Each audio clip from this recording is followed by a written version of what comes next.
एक ऐसा जीव जिसने न जाने कितने सालों से मतलब सदियों से वैज्ञानिकों को हैरान परेशान कर रखा है। तो चलिए आज हम इसके रहस्यों की गहराई में उतरते हैं। जरा सोचिए, एक ऐसी मछली जो 6000 किलोमीटर का लंबा सफर तय करती है सिर्फ एक गुप्त जन्मस्थान तक पहुंचने के लिए। एक ऐसी जगह जिसे आज तक किसी ने ठीक से देखा तक नहीं। और बात यहीं खत्म नहीं होती। ये अपनी त्वचा से सांस ले सकती है, गीली दीवारों पर चढ़ सकती है और हाँ, पानी के बाहर भी जिंदा रह सकती है।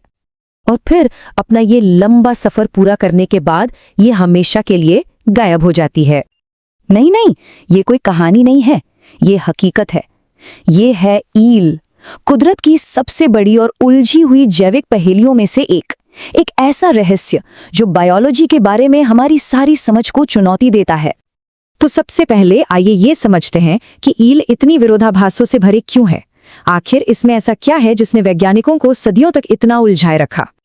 देखिए, पहली नजर में तो ईल बिल्कुल सांप जैसी दिखती है ना? लेकिन असल में ये मछलियां होती हैं। इनके पास गलफड़े होते हैं, पंख होते हैं और रीढ़ की हड्डी भी, जो इन्हें सांपों से बिल्कुल अलग बनाती है।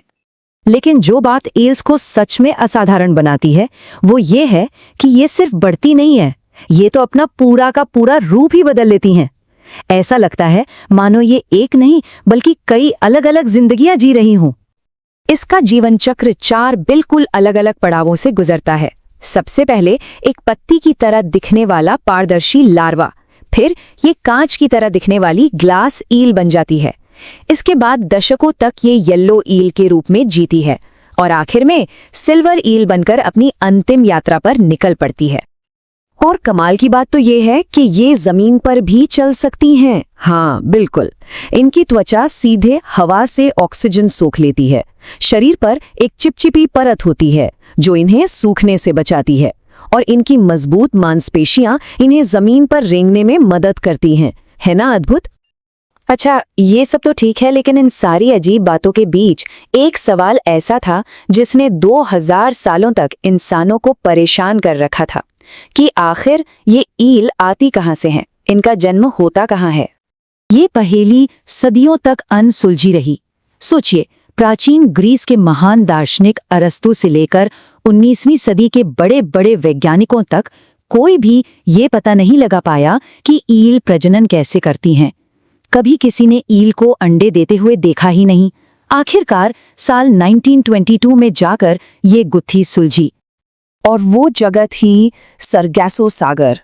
ये अटलांटिक महासागर का एक बहुत ही अजीब हिस्सा है जिसकी कोई जमीनी सीमा नहीं है, बस चारों तरफ तैरती हुई समुद्री घास ही घास है।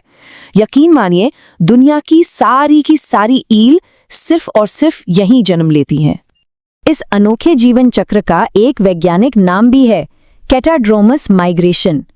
इसका सीधा सा मतलब है कि ये मछली अपनी पूरी जिंदगी ताजे पानी मतलब नदियों झीलों में गुजारती है और फिर अंडे देने के लिए वापस उसी खारे पानी के समंदर में लौट जाती है जहां से उसका सफर कभी शुरू हुआ था, और वहीं मर जाती है।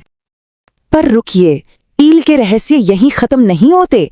अभी तो कुछ और भी चौंकाने वाले सच बाकी हैं जिन्हें सुनकर शायद आप भी हैरान रह जाएं।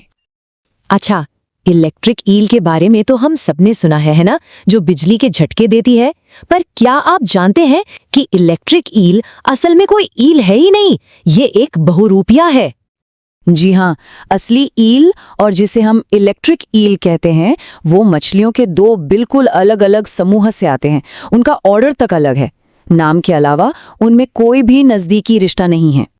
और इनकी उम्र, कुछ ईल तो चौंकाने वाली लंबी जिंदगी जीती हैं। रिकॉर्ड के मुताबिक अब तक की सबसे उम्रदराज ईल 80 साल से भी ज्यादा जिंदा रही, स्वीडन के एक कुएं में। इंसानों का भी ईल के साथ एक लंबा और काफी दिलचस्प रिश्ता रहा है।